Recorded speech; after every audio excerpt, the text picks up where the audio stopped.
Hi, this is a presentation by Liza James and Leah Behrens about ADD and ADHD children and how it can be a special education challenge. So, Armstrong, the author of our textbook, requests that we focus on the strengths of ADD and ADHD students. What can they do? We need to build on their strengths and not their weaknesses. When we focus on the positive, we will get more positive results. ADHD students keep their childlike wonder and imagination into adulthood. They have excellent motor skills, a wonderful imagination, and they have curious and creative minds. They can be spontaneous and are really fun to be around. And when they set a goal, they are determined to reach that goal. They love to be praised, and giving candy or printing out certificates as a reward is a great way to help them. And they are hilarious. Here are some characteristics of ADD or ADHD students. They can be impulsive. They can be touchy with classmates, so personal space is kind of not a thing with them. They have trouble connecting or concentrating in class and staying focused. They can be fidgety, daydreamy, or spacey in class. They have trouble sitting still. They can only learn for short spurts of time and then they just kind of wander off. They can work on assignments too quickly and they just want to be done with it rather than provide quality work. So there are luckily a ton of adaptations for ADD or ADHD students. I'm not going to read all of these, but I'll give you a little bit. There are different learning activities that involve physical movement, guided imagery.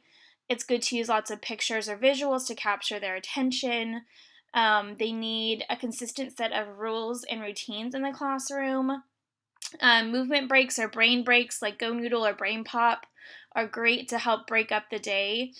Different technology in the classroom will help them.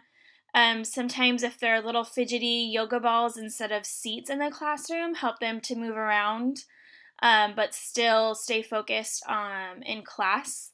Other great things are squeeze balls. We all know fidget spinners, Rubik's Cubes, just something to keep their hands busy.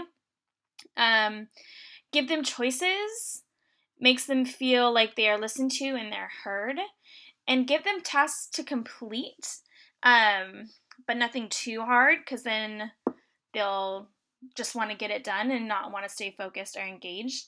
And have them work with a partner in class, so someone like a friend to help them stay on task and give them feedback. So some positive role models for students to kind of look up to.